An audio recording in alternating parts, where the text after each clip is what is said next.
maniac review here. Today I'm reviewing the 2016 Corvette C7. I rented this one. I did not buy this, and no, I do not own it.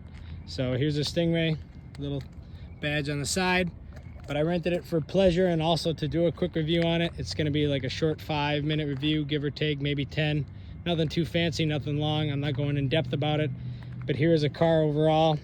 Nice bright yellow.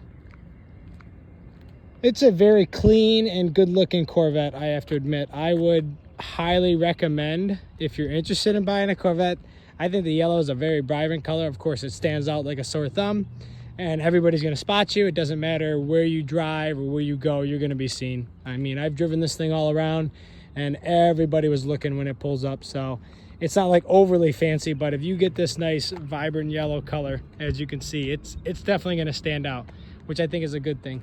But so far, it's been a very good ride. I've driven this thing in eco mode, touring mode, sport mode, and I think those are the only 3 I've driven in. We're gonna come over here to the door to show you the inside. You just pop the door right here on the side. It's got these little button there. That's how you pop the door open. Pretty simple. Step inside here. And we're gonna fire her up. Just that lovely sound. I'll close the door here. The sun, so everybody can see. That's everything starting up. You got your fuel, temperature, rev, and your miles per hour. So this steering wheel, pretty normal. Every single function, you know, fans, volume, pretty standard features. It's got paddle shift, pretty nice. So it is electronically controlled. We are in touring mode right now. I've driven all of them, like I said. Pretty nice overall. The one cool feature I really think, because it's the first time I've been in one, is it's got a heads-up display, which I think is pretty cool. So if we switch over here, I'll show you. If we switch to sport mode, it will switch the heads-up display. Pretty nice, I think. Right there, as you can see, we're in park, and then if I go to drive, it'll tell you drive. In park, and it's a heads-up display, which I think is awesome. This is the first car I've been in with a heads-up display. Do I use it? Not really. I think it's cool that you can just glance down, but you got your mirrors down here, you know, your regular window switches, you got your regular thing, memory seat settings, unlock, lock. Most cars are very, you know, you got your memory seats, unlock, lock. Sorry about the camera not being there. You got your windows up and down, and then if you come over to the right, you got your regular screen, which most cars have. You got all your manual controls, all your controls for your air conditioning settings, you know, fan speed, temperature, cooled seats and heated seats in this car. And then you got your drive selector mode, and then you come down here, you got your mode selector for sport, and you got the traction control off if you want, and this goes to track, sport, touring, weather, and eco. Park, you got your cup holders, pretty nice. 12 volt, pretty sweet. And you got Corvette Stingray, badges are everywhere. Got your little glove box there with USB, and auxiliary. I'm used to saying USB-C because every new car has one. One of the coolest features I think on this Corvette is not how it drives or anything like that, because this, I guess I'm just one of those car guys hitting the screen button over here, and that is pretty wild. You have a little secret compartment back here that nobody knows about, so you never know what I'm saying, but I'm just saying you have a little secret compartment. You just pop it back up, and clear as day, you don't even know it's there. So if you got rid of this, you never know. This is a 2016 Corvette C7 Stingray.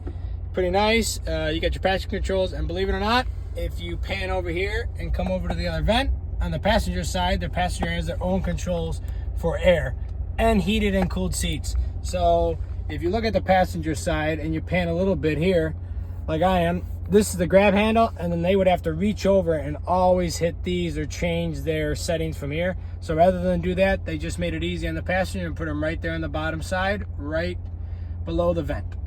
And then there's the door panel on the other side, and another feature which I think is kind of cool. To get out, you just pop that little button. I'm gonna shut this off because we'll go back outside. Yeah, there is no physical handle here on anything. It's just a little button. Just a little button, no physical handle. So just doing, like I said, a quick review. I know half the video was probably choppy because I'm holding the camera half the time, trying to do a review at the same time because it's just me out here. You know how it be. But yeah, so far this 2016 Corvette C7 has been fantastic to drive. I really like the heads-up display. Another feature I really like is it goes down to V4 instead of V8. So V4 or 4 cylinders or whatever you want to say, it'll show V4 when you're driving. But so far I have gotten 22 to 25 miles a gallon with this thing. It's been actually great. If you're just gonna cruise around town, you can almost get 400 miles on a tank of fuel, even on premium, because this car takes premium, so you're gonna spend the extra money. But yeah, I like to review things like that. I've driven it 400 miles, good handling, very good overall on everything, corners, everything. And like I said, the biggest thing I always concern myself with while looking at sports cars or any like trucks or anything like that is the feel. I know most people don't even talk about it, but yeah, I driven 400 miles and I got about 22 to 23 miles a gallon, and that's with having fun and all that stuff and revving and things like that. But for the most part, if you're interested in a Corvette or looking at purchasing one, I would highly recommend maybe even buying one, even the new ones, as long as you know, as long as you can behave and drive yourself, in a good, easy manner, you can get very good fuel economy. So people that think, hey, this is a performance car, we're going to waste a lot of fuel, that is definitely not the case. This gets almost just as much fuel as everything else. I was getting almost 30 miles to 40 miles to the gallon. At one point, my best was 40.9 miles in 50 miles of driving. So that tells you right there, this car is getting just as high as some of the other like Toyota Corollas and things like that. This can get 40 miles a gallon in the right conditions with hills and stuff like that, and things like that. But I was driving it here in Arizona and I've gotten some good gas mileage on it. But yes, if anybody's interested in the 2016 Corvette C7 Stingray, I highly recommend at least driving one or even buying one. So like I said earlier, this one's rented. I'm not doing like an in-depth review on showing, hey, this is the caliber, this is the horsepower, all that. No, I just wanted to do a quick review, show everybody, hey, this is what I drove. It's a nice ride. It rides good. I love driving it. I highly recommend, if you have time or the money, rent one. So they're pretty cheap. I rented mine on Turo. This was only 323 bucks, believe it or not. So if you're interested in looking at getting one or renting one, or at least having fun with friends, I'll back up so you can see it all. I highly recommend renting it and at least enjoying your life, because life's too short. So